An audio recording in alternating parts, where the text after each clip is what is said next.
E aí, meus queridos, tudo bem com vocês? Tem muita gente falando que as ações do Banrisul estão baratas. Será que estão mesmo? Então, no vídeo de hoje eu vou trazer a minha opinião sobre os indicadores do banco e a opinião sobre o momento. Vocês vão entender ao longo do vídeo. Dá o like, se inscreve no canal, dá essa moral pra gente conseguir chegar em mais pessoas, o canal crescer e a gente continuar aumentando esse fluxo de investidores. E lembrando que nada do que for dito aqui vai ser uma recomendação de investimento, fechou?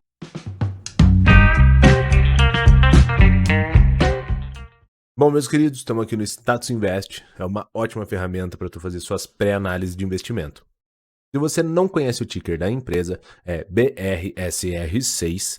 A mínima que ela já bateu de cotação foi 8,67, a máxima de 11,54 e atualmente está em 10,56. Se você for comprar no mercado fracionário, é só colocar o Fzinho na frente, ou seja, entre 1 a 99 cotas, ficaria BRSR6F. Então, aí você já conseguiria comprar no mercado fracionário. Esse banco é o Banrisul, ele é um banco estatal do Rio Grande do Sul e ele vem chamando a atenção de muitas pessoas porque aparentemente ele tem um dividend yield interessante, algumas questões de preço-lucro, preço-valor patrimonial que a gente já vai dar uma olhada, vocês vão acabar entendendo, então ele chama a atenção do pessoal. Então o dividend yield dele realmente está bem interessante.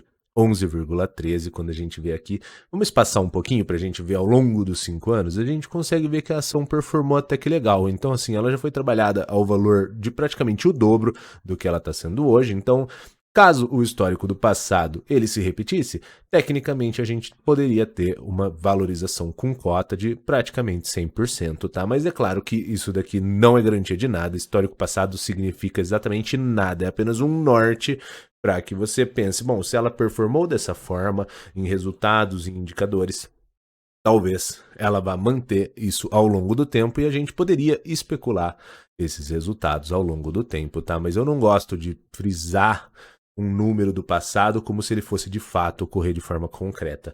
Um indicador que está bem interessante também é o preço-lucro, ou seja, em 5,48 anos, o Banrisul ele gera uma lucratividade que seria compatível com o valor dele de mercado atual. Então, praticamente em 5,48 anos de lucro, se mantivesse nesses padrões, ele conseguiria se auto-recomprar. Ou se ele fizesse 100% de payout nas distribuições, você teria o seu valor sendo restituído em 5,48 anos. A métrica que chama bastante a atenção do pessoal é o P sobre VP aqui, que tecnicamente, se o banco tivesse um patrimônio de 100 mil reais, ele estaria sendo vendido por 48 mil reais, ou seja, mais do que 50% de deságio abaixo do valor que de fato ele vale. Quando a gente visualiza aqui ao longo do tempo, a gente consegue ver que ele trabalhou nessas casas apenas aqui em 2015. Em outros momentos, sempre foram em valores maiores, o que tecnicamente a gente poderia especular que ao longo do tempo ele tenderia a subir esses valores aqui para as métricas mais médias aqui e aparentemente ele estaria sendo trabalhado num preço reduzido. Na questão de preço-lucro, se a gente for olhar também ao longo do tempo, ele também trabalhou em diversos momentos em valores maiores do que o atual, beleza? Uma coisa que é um pouco ruim, assim, que eu não gosto muito é a questão do ROI aqui do banco. É um ROI de 9%, que é bem baixo isso daqui, é bem inferior à taxa de juros média que a gente acaba tendo no país, mas pode ser algo atípico do momento, porque a gente vê que ele trabalhou em métricas maiores, mas bem no passado, e ao longo do tempo ele trouxe essa casa aqui de 10 a 13%. Então, assim, não é um ROI extremamente maravilhoso, mas ok, pode ser levado em consideração. Vamos ver como que tá a questão do payout dele. É um banco que tem uma casa de payout de 40%. Aqui a gente já viu que deu um pouco de esticado, então isso daqui é um ponto de atenção, porque um payout acima do padrão, ele vai fazer com que o dividend yield fique mais atrativo, porque você distribui um valor maior do que o atual. Quando você faz a relação entre o dividendo distribuído com o valor da cota, ele vai dar um dividend yield mais expressivo, mas é algo que não necessariamente seja recorrente ao longo do tempo. Então, é um ponto para ficar de análise.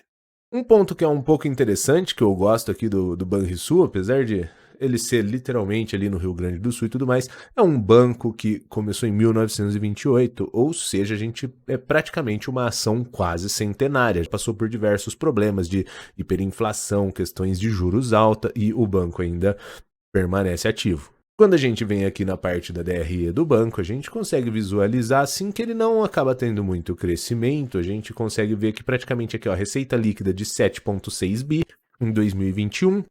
Quando a gente vem aqui em 2014, ele teve praticamente a mesma receita. Então, assim, ele melhorou sim a performance aqui de lucratividade. É claro que a gente está olhando um número fechado e não necessariamente ocorreu dessa forma, porque a gente pode não estar vendo alguns efeitos não recorrentes aqui, mas é um banco assim que ele veio mantendo uma linha e não necessariamente com muita crescente. Bom, meus queridos, com base no que a gente viu, ele aparentemente tem indicadores interessantes, tanto de dividend yield, preço-lucro, preço-valor patrimonial. Aparentemente, ele já foi trabalhado em métricas maiores no passado, que talvez a gente poderia ter uma expectativa de crescente nessas cotações e tudo mais, e aparentaria ser um bom investimento. Mas no momento atual, Diego, eu não invisto e não investiria em Banrisul, porque a gente tem que entender o seguinte, não basta só uma empresa aparentar estar barata, ela também precisa aparentar uma expectativa de crescimento ao longo do tempo, que a gente viu que não ocorreu muito com ele ao longo desses 10 anos, e o dinheiro é só um. Então, o mesmo dinheiro que você investiria em Banrisul, você poderia estar investindo em outras empresas. Então, para o momento atual do cenário, por exemplo, um banco estatal e com métricas interessantes e aparentemente descontados, na minha opinião, seria Banco do Brasil. Então, por exemplo, se eu tivesse que escolher uma ação bancária e estatal, eu muito provavelmente iria acabar escolhendo o Banco do Brasil. Por quê? Ele é praticamente um banco na mesma linha, instituição financeira. Claro que não compara o porte, né? Mas assim, é uma instituição financeira estatal com métricas interessantes, tanto de resultado, aparentando um resultado agradável, quanto de desconto em relação ao preço-valor patrimonial. Então, assim, se eu tivesse que escolher e optar, eu muito provavelmente iria direcionar meu capital para o Banco do Brasil e não para a Banrisul. Mas isso não quer dizer que Banrisul é uma ação ruim, entende? Mas como o dinheiro é só um, a gente precisa investir de uma maneira inteligente. Claro que nada do que foi dito aqui foi uma recomendação de investimento, é apenas a minha opinião e a gente analisando os resultados passados do banco. Mas, em outros momentos, talvez, se as outras oportunidades estivessem mais caras e o Banrisul ainda estivesse nesses padrões, pode ser que eu cogitaria investir. Porém, com esses indicadores, nesse padrão e com essas outras oportunidades que existem no mercado, eu acho que talvez ele não seja uma opção muito interessante para o momento, beleza? Se você curtiu esse vídeo, dá o like, se inscreve no canal para a gente conseguir atingir mais pessoas e bater 1000 inscritos ao longo do tempo. Valeu, meus queridos.